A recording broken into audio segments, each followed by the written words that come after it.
Good morning po, no? Magandang panahon po ang binigay ng Panginoon Diyos sa atin. Isa pa itong inyong kaibigan kay Jesus, Brother Manny Bautista. Magsishare sa inyo ng Word of God mula po sa Biblia. Ano po?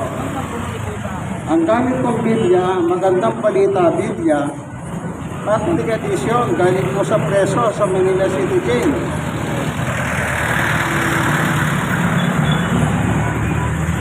Ito po, ano?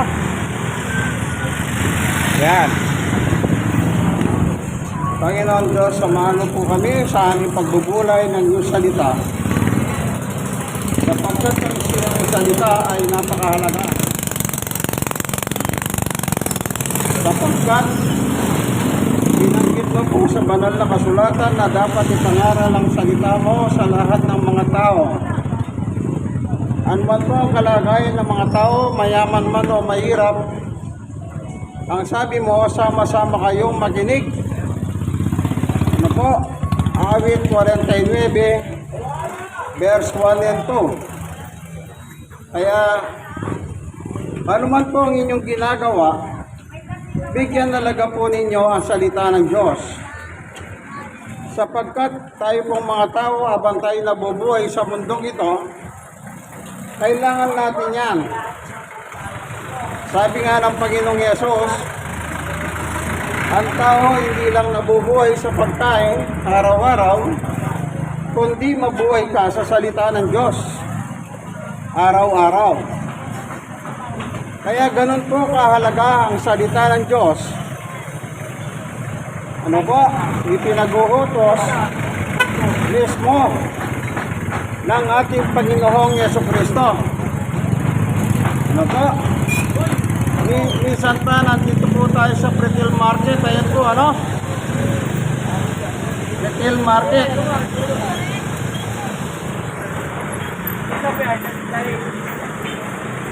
Yan po yung retail market, ano?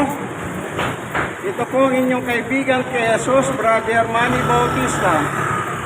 Nasa programa po kayo ang tunay na pagbubunyag ng katotohanan o salita ng Diyos ayon sa Biblia.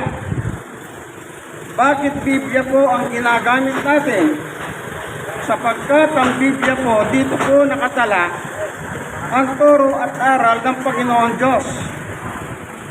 Kaya gumagamit po tayo ng Biblia. Ano?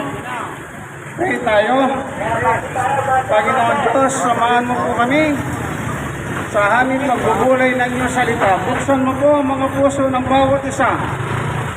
Nawa pagkinabangan po nila ang iyong salita, sapagkat ang iyong salita, sabi ng Panginoong Yesus, ang aking salita ay espiritu at nagbibigay buhay. Ibig sabihin po, pag pinakikinggan mo pala yan, tinatanggap mo ang salita ng Diyos na nagbibigay buhay. Amen. Dito po tayo, ano, kasi meron pong gumagawa, ano? Ayan. Kasalukuyan po ginagawa. O, tignan nyo po sa background. Ayan. Pasok po tayo rito, ano? Ayan. Okay, kung ito ay, nakasakay na. Purihin ng Panginoon, God is good. Ayan, may po ang mga isla ng mga Diyos. Ako.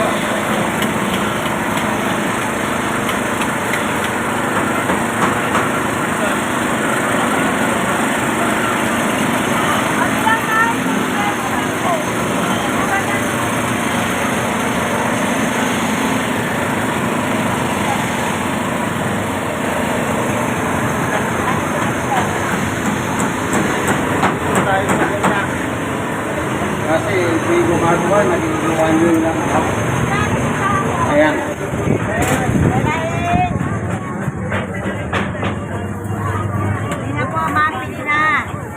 Kaya po ang salita ng Diyos, kahit po sa palengke, pinangangaral natin. Para ano? Para mga tao, nakakapaginig po sila ng aral. Alam niyo po, sa pangaral sa palengke, marami pong nabago ang buhay na Kailangan tinanggap po nila yung tamang aral ng Panginoon Diyos. Binago sila ng Diyos. Bakit po? Marami na pong gusto magbago ang buhay pero hindi sila nakakapagbago. Bakit? Kasi tao sila. Pero kung ang Diyos ang tutulong sa iyo, sigurado mababago ka. Kasi wala pong imposible sa Diyos. Ano po? Tayong mga tao habang nabubuhay tayo sa lupa, ano po? Kailangan natin talaga ang salita ng Diyos. Tanggapin nyo man ang katotohanan o hindi. Kailangan po natin ang salita ng Diyos habang tayo po ay nabubuhay. Nandito po tayo sa Pretil Market. Dito po sa Herbosa Street, corner 1 Luna Street, District 1, Tondo, Manila. Ano po? Sapagkat sa pangangaral ng salita ng Diyos, marami po ang nabago ang buhay. Nabago. Mula sa maling pananampalataya, napunta sila sa tamang pananampalataya. Mga dating mga hadik. Pero nang ibigay po nilang buhay nila kay Kristo, nawala na yung kanilang pagkahadik. Hindi mo ba napakaganda niyan? Na yung dating adik na babago ang buhay? O gusto mo na lang manatili na adik ka? Ano po? Kanya lang na nakakatakot. Alam naman nila yung droga nakakadurog ng buhay ng tao. Pero bakit tinatangkilik pa po nila yung droga? Hindi po ba totoo yan? Marami nang pinatay ang gobyerno ang mga drug addict. Pero ang dami pa rin naging drug addict.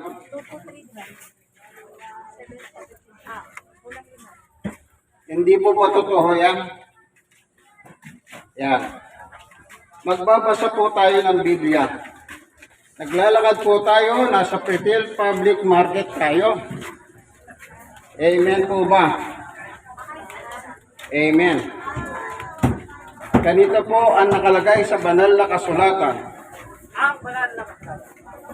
Naghanap lang tayo magandang posisyon, kaibigan, ano? Para mabitawan natin yung video. Wala kasing cameraman sa akin kasi wala akong ibabayad. O dito po, maganda, walang loob. Walang nagtitinda. Praise the Lord. Ang gamit ko pong Biblia, Magandang Balita, Biblia, Catholic Edition. Ito pong Biblia ito, galing po sa mga preso. Preso sa Manila City Jail na involved sa droga. Ano po? Pagka yung droga, tinangkilik mo, para mo na rin sinabing, mahal kita sa tanas. Ganun po yun. Babasa tayo ng Biblia.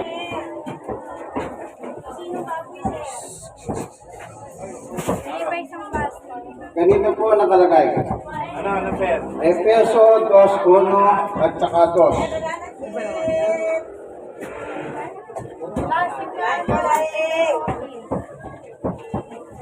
Noong una'y patay kayo dahil sa inyong mga pagsuway at mga kasalanan.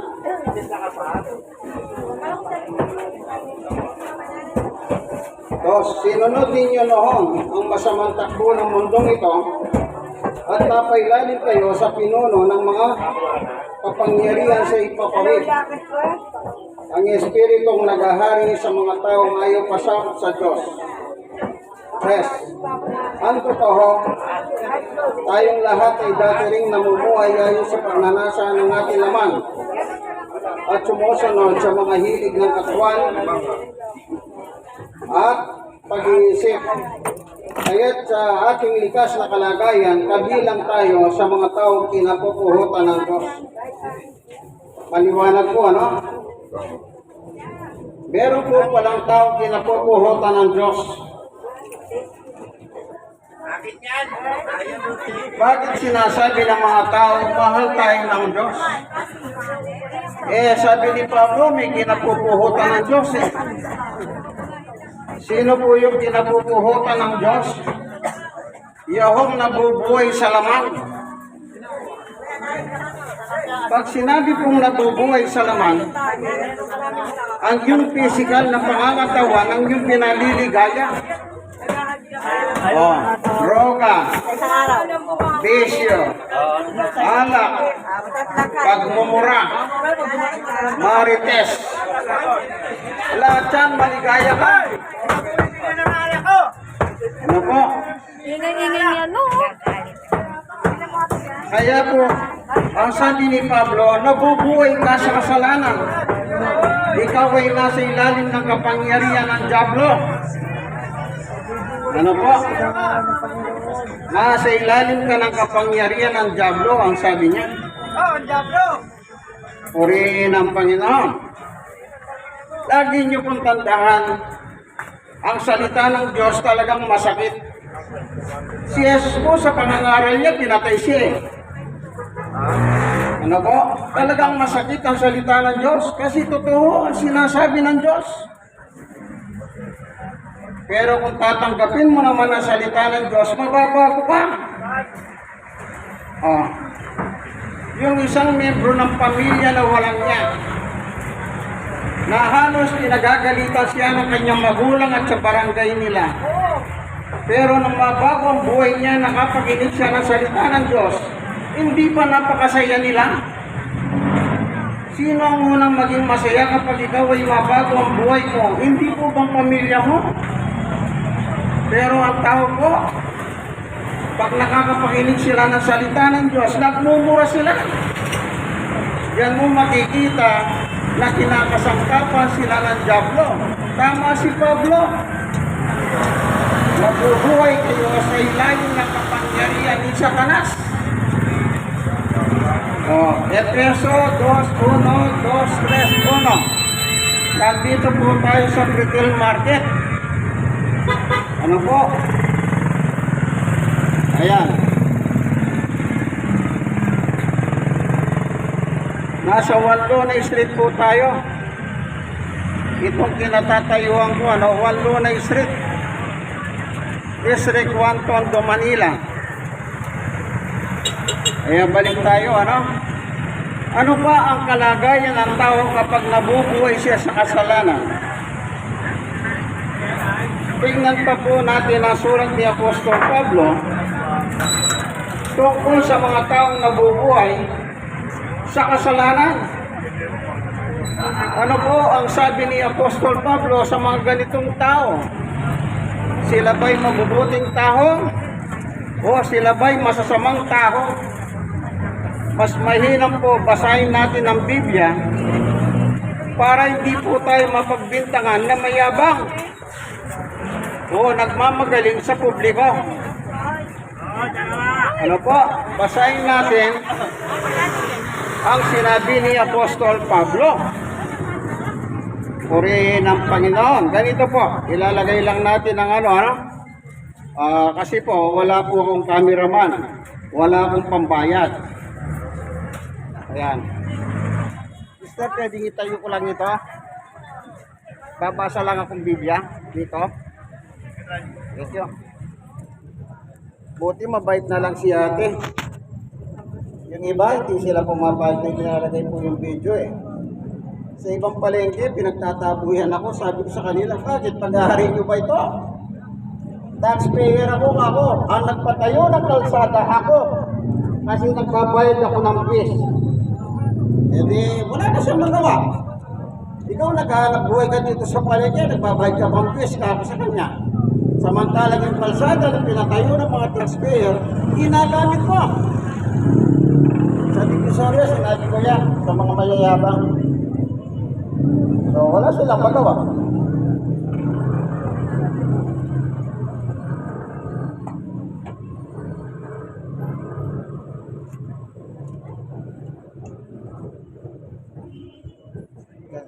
Ito po sabi ni Apostol Pablo sa Efeso 2:13.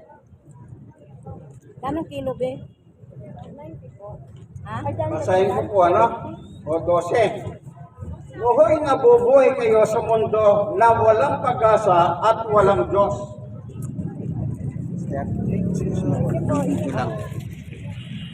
Ayan po ano? Thank you, sister. Sabi ni Pablo, nabubuhay kayo sa mundong ito, walang pag-asa at walang Diyos. Sino yung mga taong tinutukoy ni Apostol Pablo? Yung nabubuhay sa kasalanan. Oh. Pag sinabi mong Marites, ang dami mong hallelujah. Good morning, Marites. Good morning, Maritos. Yan, may sumasagot. Ibig sabihin, meron talaga. Oh, ano sabi nila? Marami yan. Hallelujah. Magbago na kayo, mga Marites. Yan. Hindi ko ginagamit ang Biblia. Pinapangaral ko. Nakanalagin mo yung katotohanan. Yan. Talagang marami pong kontrabida sa pangangaral. Kumbaga sa pelikula, yung kontrabida, binubugbog yung bida. Eh sa Biblia, sino ang bida? Si Kristo. O tignan nyo po, ano sinasabi ni Kristo sa mga kontrabida sa Kanya. Pero di po talata yan. Ano po, babasahin ko ba o hindi na? Siyempre, babasahin natin. Kasi nangangaral tayo. Hindi ko aral ito. Ang ginagamit kong Biblia galing sa preso sa Manila City Jail, mga miyembro ng ADIC. Magandang balita, Biblia Catholic Edition. Pinamigay ng CBCP sa mga preso. Nabiligyan naman ako ng involved sa droga. O, basahin ko ha. Ito po.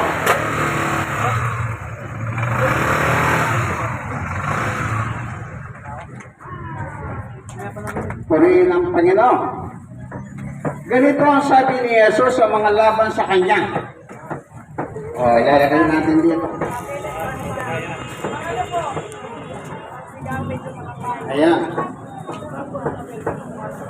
Ito po sa libro ng Lucas.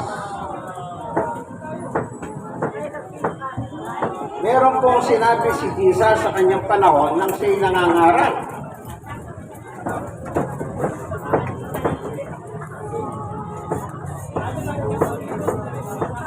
Ito po, Lucas 19:27. Tungkol naman sa mga kahaway kong ayaw na akong magari sa kanila. May kahaway pala si Jesus sa lupa. Sino po yung kahaway ni Jesus? Yung kasanggang tikit ni Satanas. Yung kumukontra sa pangangaral ng salita ni Jesus. Imbis na magpasalamat sila, kontrabida sila. Sabi ko nga po, sa pelikula, ang kontra, binubugbog ng bida. Pero sa Biblia, ang kontrabida ay, eto na, babasahin ko. Lucas 19:27. Kung may Biblia po kayo, basahin ninyo sa inyo.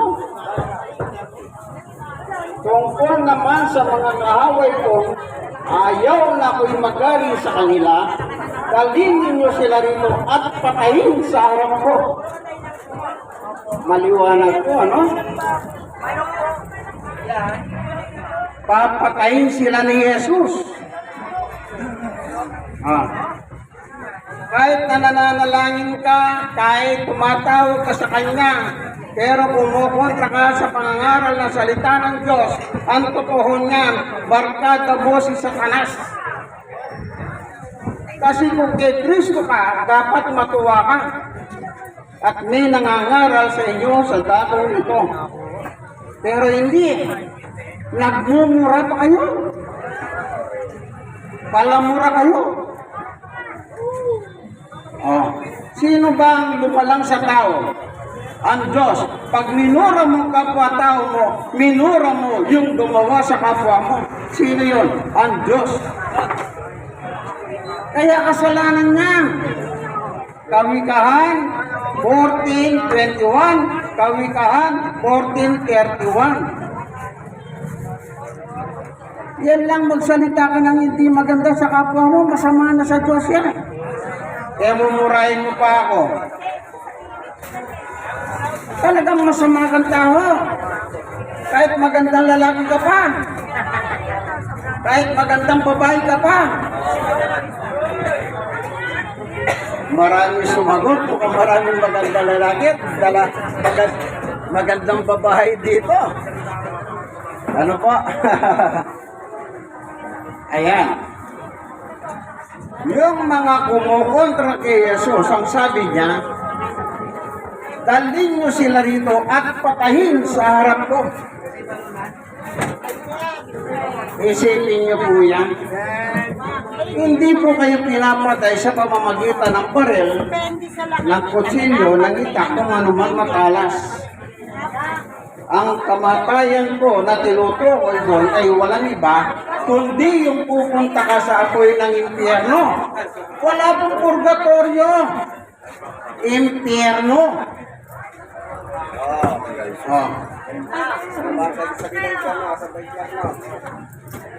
Humingi ka lang sa paligid, brother. Baka makakita ka na nasa impyerno. Ayan. Ayan. Talagang pagka, Loya, alam niyo po ako natutuwa ako sa kanila. Bakit? Nakikinig sila. Eh bakit? Sumasagot sila. Yan ang masayang eksena rito. Sumasagot sila. Tingnan natin ang apoy ng impyerno. Tinanong niya yung impyerno. Sabi ko, tumingin ka na lang sa paligid mo. Ayan. Sa Biblia po, talagang mayroong impyerno binabanggit. Ang mismo Panginoong Yesus po nangaral sa impyerno eh. Tignan natin. Hindi po haral ito. Yan.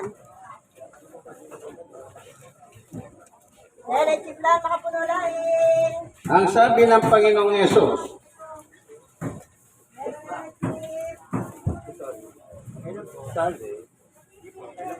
ganito po.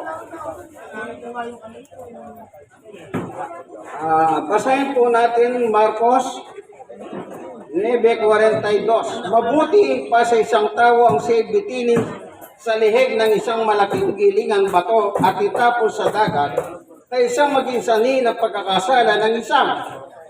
Sa maliliit na ito nananalig sa akin. 43. Kung ang kamay mo ang naging sanhi ng iyong pagkakasala, putulin mo ito. Mas mabuti pa ang pumasok sa buhay na walang hanggan na putol ang isang kamay, kaysa naman may dalawang kamay na mapunta sa impyerno. Sa apoy, hindi namamatay. Yun ang impyerno. 44. Doon hindi namamatay ang huod na kumakain sa kanila at apoy. 45. Kung ang paha mo ang magiging sanhi ng iyong pagkakasala, putulin mo ito. Mabuti pa pumasok sa buhay ang buhay na putol ang isang paha kaysa may dalawang paha na mapunta ka sa impyerno. 46. Doon hindi namamatay ang uhod na kumakain sa kanila at ang apoy. 47. At kung ang mata mo ay maging sanhi ng iyong pagkakasala, dukutin mo ito. Mabuti pa pumasok sa kaharian ng Diyos na iisa ang mata. Kaysa may dalawang mata, ngunit itatapon naman sa impyerno. 48. Kung hindi namamatay ang uhod na kumakain sa kanila at ang apoy, ay hindi napapatay. Yun. Maliwanag po, sinong nangaral ng impyerno? Ang ating Panginoong Yesukristo. Ibig sabihin, pag nasa impyerno ka pala, kinakain ka ng uhod. May sumagot kanina, yun daw impyerno, apoy. Tama ka, apoy nga. Pero hindi namamatay yung uod na kumakain sa mga nasa impyerno. At yung apoy ay hindi namamatay. O, maliwanag. Kung tatanungin ko po kayo, gusto niyo ba doon mapunta? Sa apoy ng impyerno na may uod na kumakain sa iyo doon? Dito po sa lupa, pag nilibing ka, kakakainin ka rin ng uod. Gagawin kang hamburger ng mga uod. Kahit maganda ka, gwapo ka, kakainin ka ng mga uod sa impyerno. Sa lupa pa lang, kakainin ka na ng uod. Pagdating mo sa impyerno, kakainin ka pa rin ng mga uod.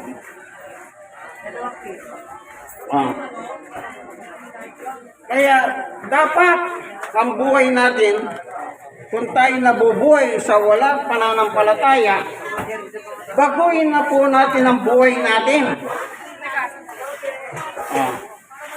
Yun po yung pagpatay ng Panginoong Yesus. Hindi kanya sasaktan, gigilitan ng liig mo, puputulin ang ulo mo. May mga reliyon na ganyan, na nabasagan may reliyon sila. Anong ginagawa nila? Pinuputol sa liig ang mga kapwa. Hindi po ba? Manood kayo sa International News sa YouTube. Ako mahilig po ako manood yun eh. Kaya po nasasabi kong yan. Totoo yun. Kasi binabalita nila yan. Hindi rumors yun. Totoo yun.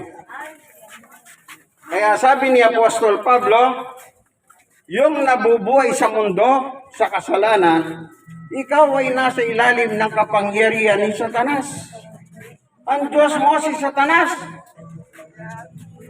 Wala kang pag-asa at wala kang Diyos sa mundong ito, sabi niya. Napakahirap po, no? Kaya hanggat nabubuhay ka, anong dapat mong gawin? Yung mali, itapon mo na yan, kaibigan. Hindi ba nung araw sa DCRH, natatandaan ko si Payeng Yabot,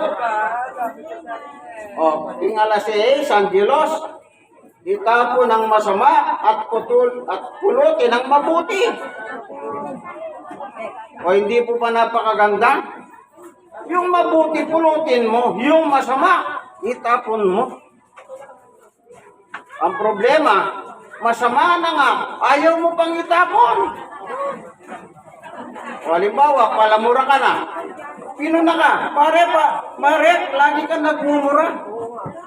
Ba't ayaw mo magbago? Kasi diyan ka masaya. Diyan ka masaya. Yung pamilya mo, napapabayaan mo, laklak dito, ng alak, sigarilyo, bisyo, shabu, droga. Napuna ka lang ng kaibigan mo, pare, tumigil ka na dyan, yung pamilya mo, nagugutom, ikaw pa yung galit. Imbis na pulutin mo yung mabuting payo sa'yo, ikaw pa yung nagagalit. Ano po sabi ng Biblia sa mga taong ganyan? Ayaw nang magbago. Basahin po natin ang ebidensya sa banal na kasulatan. Maganda po bumabasa tayo eh. Hindi tayo nagkukwentong kutsero. Hindi po. Maganda binabasa natin ang Biblia. Kasi po, ang Biblia po ang kinasulatan ng salita ng Diyos. Tandaan po ninyo yan. Kaya ako, pinapayo ko, magbasa kayo ng Biblia. Kung wala kayong Biblia, bumili kayo ng Biblia, mumurahin lang. Basahin natin kung ayaw mong magbago. Sana, bago ka man lang matigok, bago ka man lang kainin ng uod sa lupa, magbago ka na. Kawikahan 29, verse 1. Ito po, babasahin ko. Ang taong ayaw magbago ay hindi maliligtas. Kita nyo po, ano sabi ng mga ngaral? Pag ayaw mong magbago, hindi ka maliligtas. Ibig sabihin, hindi ka pupunta sa kaharian ng langit. Kasi po, yung ligtas ay nasa kaharian ng langit pagdating ng araw. Kasi po, dalawa lang ang destinasyon ng tao, langit at impyerno. Walang purgatorio. Ulitin natin. Ang taong ayaw magbago ay hindi maliligtas. Ang hindi makinig ng payo ay mapapahamak. Saan po yung kapahamakan? Babasahin natin kung saan sila mapapahamak. Mas maganda po talagang binabasa natin ang Biblia. Ito po yung source ng kaligtasan. Ano po? Dito nahayag ang turo at aral ng ating Panginoon Diyos. Ito po. Yes.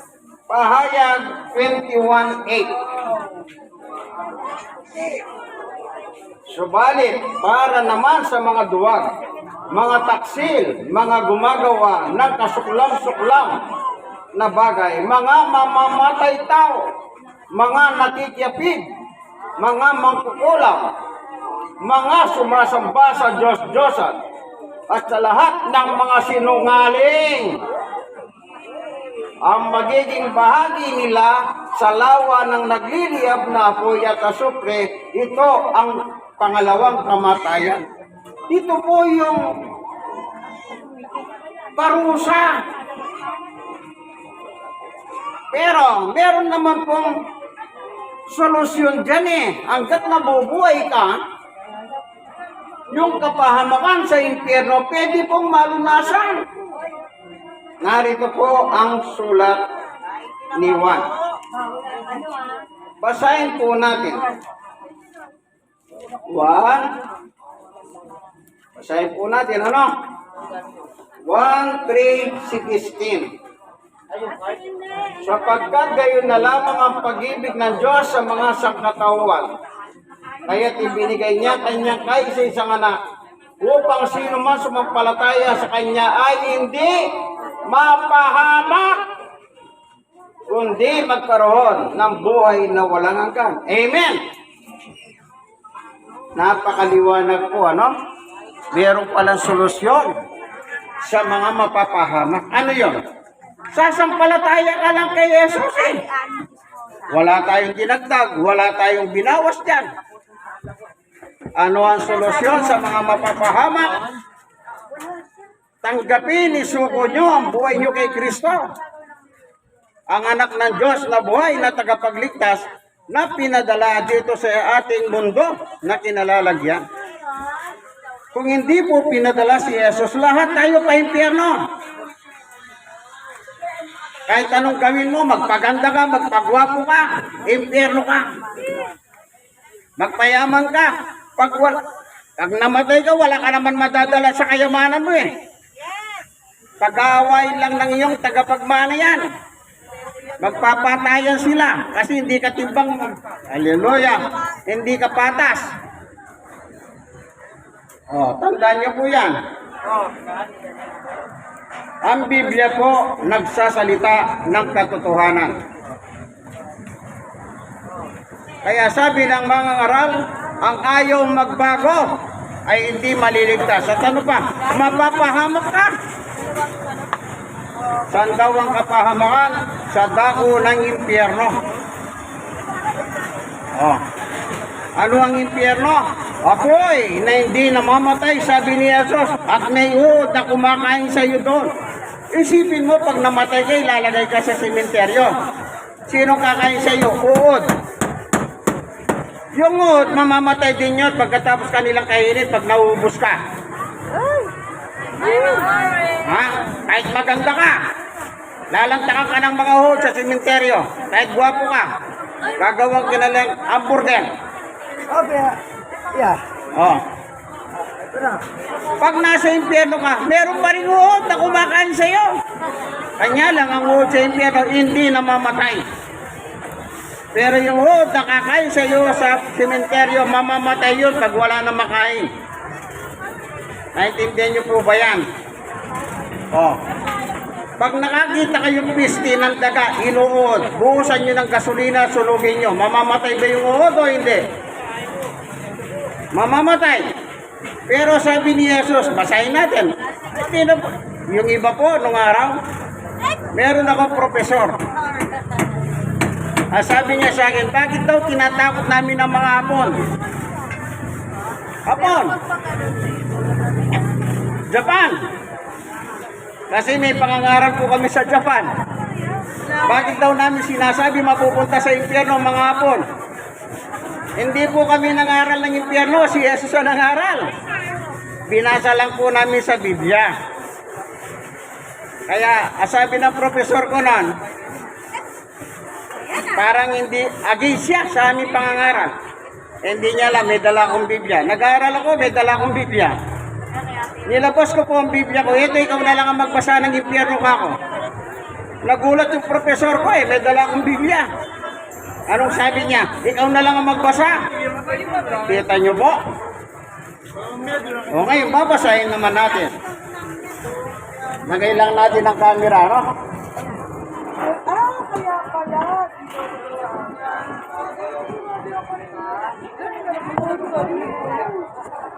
Ayan. Ito pong Biblia ang ginagamit ko, Magandang Balita Biblia, Catholic Edition. Bigay po ng preso sa Manila City Jail na involved sa droga. Bata pa lang po na involved na sa droga. Tapos, dinideny niya pa hindi ba sabi ni Rizal, kabataan, pag-asa ng bayan. Hallelujah, mukhang nagkamali si Rizal, hindi niya nakita yung in the future. Tingnan niyo po yung kabataan ngayon. Tingnan niyo yung mga bilangguan. Ang daming kabataan po, lulong sa droga. Yan bang pag-asa ng bayan? Dragate, bangag. Hindi ba? Ano sabi? Bangag, bangag. Babasahin natin. Ano po nakalagay sa impyerno? Hindi po pananakot ng impyerno. Ito po ay maganda. Bakit maganda ang sabi ko? Kasi pag nalaman mo ng impyerno, matakot ka dapat. Marcos 9:48. Ito po nakalagay. Hoy, hindi namamatay ang mga huod na kumakain sa kanila. At ang apoy ay hindi napapatay. Kita nyo po? Ano ang impyerno? Yung huod nasa impyerno, hindi po namamatay. Pero yung huod dito sa lupa, namamatay yan. Ano ang dapat mong gawin? Isuko mo ang buhay mo kay Jesus. Si Jesus po mag-aayos ng buhay mo. Huwag kang mag-alala. Aayusin ni Jesus ang buhay mo. Pero kung ayaw nyo po sumuko kay Jesus, wala naman akong magagawa. Buhay niyo yan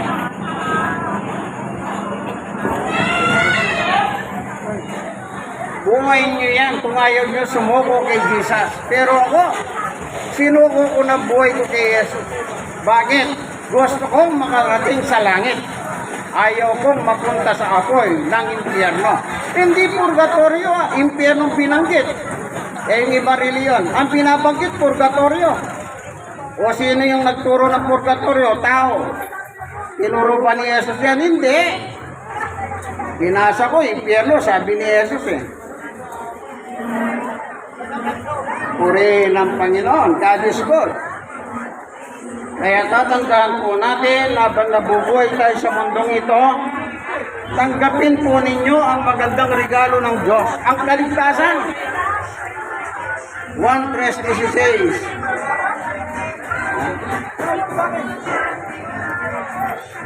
Yan po si Tuling, Kasarap buhay, Sariwa kung asang ng isda. Ayan, Dito po sa Pretil Market yan. Ito po inyong kaibigan kay Jesus, Brother Manny Bautista. Ano po? Nasa programa kayo ang tunay na pagbubunyag ng katotohanan o salita ng Diyos. Sana po meron kayong natutunan. Ano? Sana. Mahirap naman po kung wala kayong natutunan. Kaya lagi ko po sinasabi, ang pinapayo ko sa lahat, sa marami, magbasa kayo ng Biblia. Huwag kayong magpauto-uto. Yung iba po, ayaw kayo pagbasahin ng Biblia. Pero tuturuan naman kayo ng kalokohan, ng kademonyuhan. Opo, nasa Pretil Market po tayo ngayon, nangangaral tungkol po sa salita ng Diyos. Ano po, mabuting bagay po ito na yung salita ng Diyos ay naibabahagi sa atin kahit po sa ganitong busy palengke, market. Kasi alam niyo po, sa market maraming tao. Hindi ka na maghahanap ng tao. Nandito yung maraming tao. Anong ginagawa nila? Namimili. O, di po ba? Alam niyo po, sa pangangaral namin sa palengke, maraming binago ang Diyos. Marami pong mabago sa kanila. Yung mga sugapa sa alak, sugapa sa droga, na tinanggap si Jesus, nabago sila. Binago sila ng Diyos. Oh, ayaw nyo bang magbago? Mamamatay kayo sa impyerno. Sabi ng Kawikaan 29 verse 1.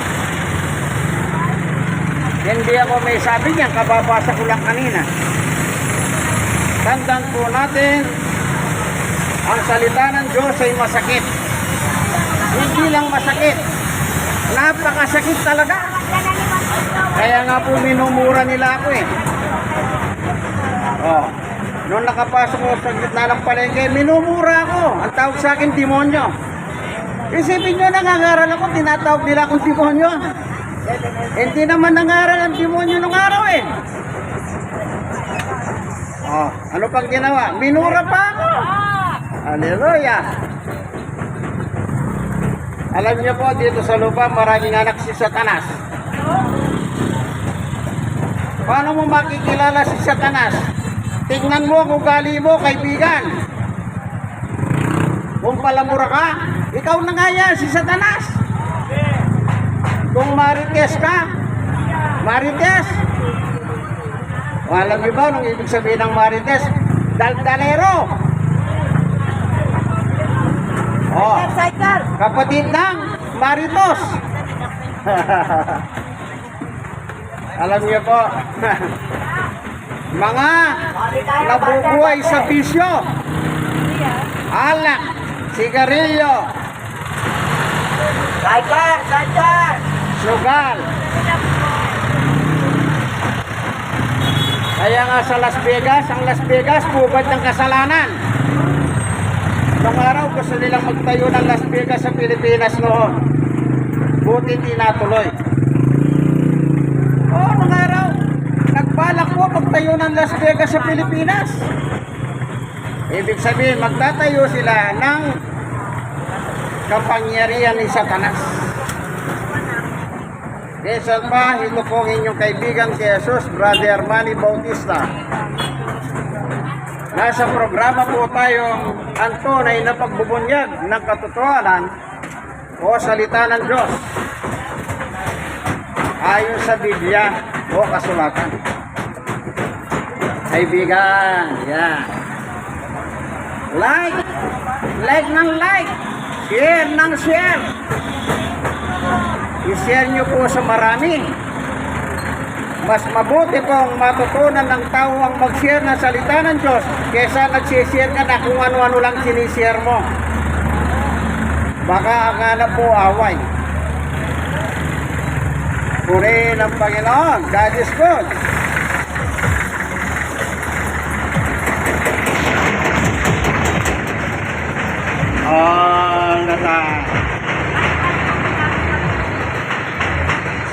Nandito po tayo sa Pretil Market, Herbosa Street, corner 1 Luna Street, Tondo, Manila. Tingnan nyo po yung palengke, nasunog po kasi yan.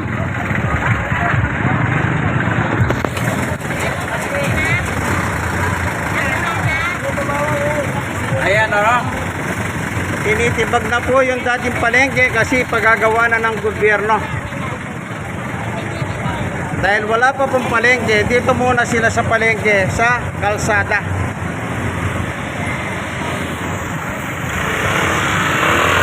Praise the Lord. God is good.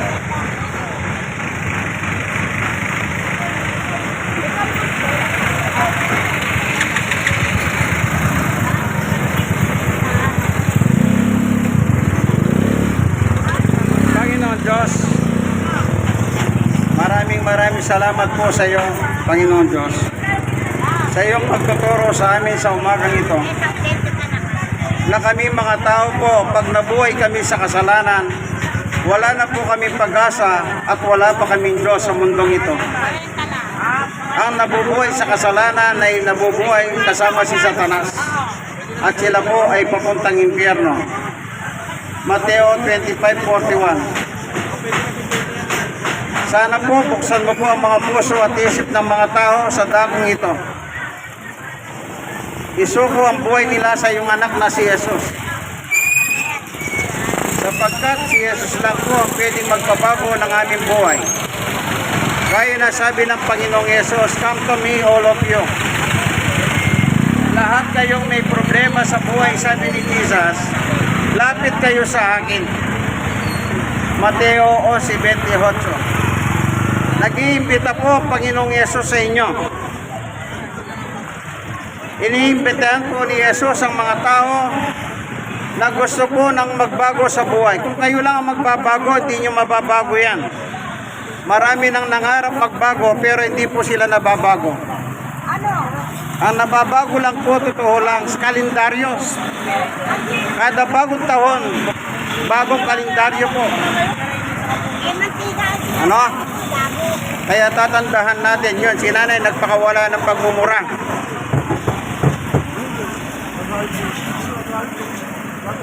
Nanay, wag na po kayo magmura. May edad na po kayo. Senior na kayo. Magbago na kayo. Hindi na dapat lumalabas sa bibig ninyo yan. Ang sabi ni Jesus, mahalin mo ang kapwa mo. Hindi niya sinabing murahin mo ang kapwa mo. O, kayong mga palamura, kasalanan sa Diyos yan. Yung iba, sabi nila, bukang bibig na bulaklak ng bibig eh. Kahit anong katwiran mo pa, kaibigan, kasalanan pa rin yan.